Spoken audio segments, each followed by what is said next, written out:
El siglo XX heredó del XIX una gran fe en el progreso, basada en la firme creencia de que el hoy es siempre mejor que el ayer y peor que el mañana. Hace unos 100 años, Marconi transmite por primera vez mensajes radiados de uno a otro lado del Atlántico. El plástico comienza a invadir nuestra vida cotidiana. Se empieza a emplear hormigón en arquitectura. Se pisa por primera vez el Polo Norte. Se inaugura el Metro de París. Ramón y Cajal recibe el premio Nobel por sus descubrimientos en histología. La medicina descubre la existencia de grupos sanguíneos y los agentes de la enfermedad del sueño, la sífilis y la tuberculosis.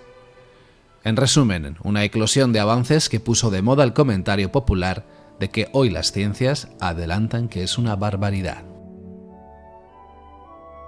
En el ámbito de la ciencia, Max Planck, con la formulación el 19 de octubre de 1900 de la teoría cuántica, abrió la puerta a una nueva era de la física, con personajes tan importantes como Einstein, Rutherford, Bohr o Heisenberg. En un tiempo en el que el descubrimiento de los rayos X, realizado por Röntgen en noviembre de 1895, y de la radiactividad en 1896 por Henri Becquerel, habían ocasionado un gran revuelo en la comunidad científica de la época. Este último descubrimiento de Becquerel acerca de cómo compuestos de uranio ennegrecían placas fotográficas aisladas pasó sin embargo más bien inadvertido. Fue necesario esperar hasta los posteriores estudios realizados por Marie Curie para concluir que la radiación emitida por el uranio tenía que ser una propiedad del átomo considerado hasta entonces como la unidad más pequeña e indivisible de la materia y no el resultado de interacciones atómicas o moleculares. Nacía así el término de radiactividad, acuñado por la propia científica. Junto a su marido Pierre Curie, descubrieron en 1898 además un elemento mucho más activo que el uranio, al que denominaron polonio en honor a la patria de Marie Curie. Y en ese mismo año, otro al que llamaron radio, todavía más activo, si bien debieron pasar más de 10 años de duro trabajo para que a base del tratamiento de toneladas de pechblenda consiguieran obtener ese radio en estado puro.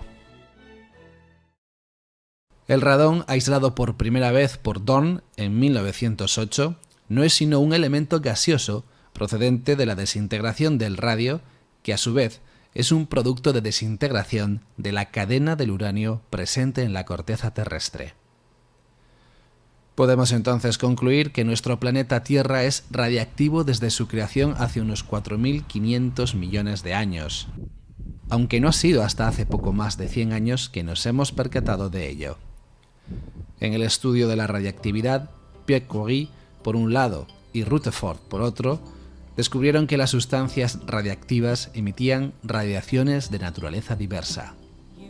Este hallazgo permitió establecer la distinción entre las emisiones alfa, beta y gamma, con lo que el átomo dejó definitivamente de considerarse una unidad indivisible, quedando demostrado que algunos elementos presentes en la naturaleza, sobre todo aquellos con un número de masa elevado, se transmutaban espontáneamente en otros más ligeros, liberando energía en forma de partículas y radiaciones electromagnéticas procedentes de sus núcleos.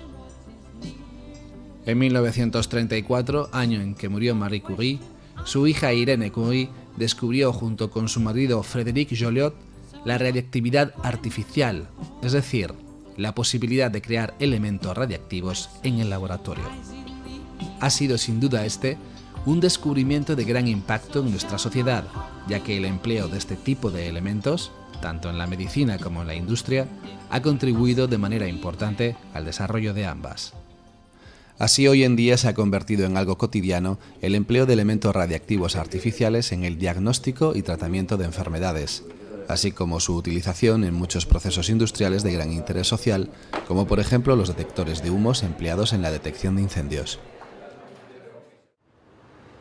Sin embargo, resulta difícil cambiar entre la población la imagen de la radiactividad como algo inequívocamente ligado a la actividad productiva y, en muchos casos, a la parte más negativa de la actividad humana, debido a las horribles consecuencias de las explosiones atómicas de Hiroshima y Nagasaki.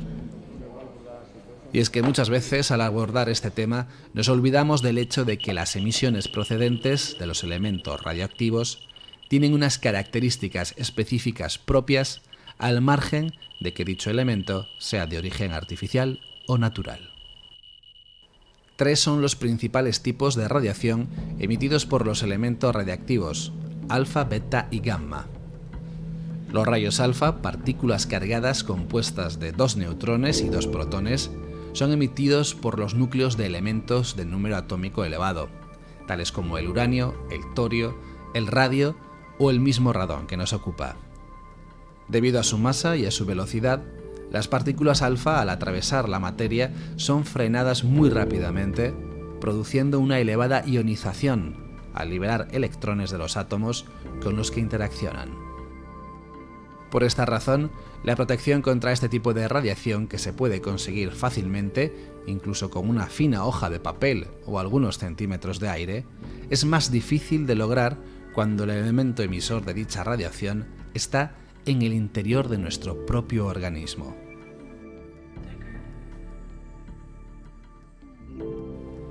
La radiación beta, a base de electrones, presenta, debido a su menor masa, un poder de penetración en la materia mayor que el de la radiación alfa.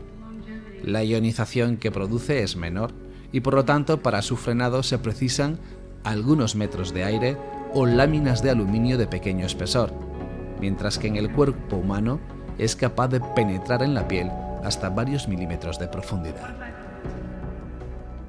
Por último tenemos la radiación gamma, radiación electromagnética muy energética y por tanto de baja longitud de onda, que tiene un poder de penetración mucho mayor que el de las radiaciones alfa y beta.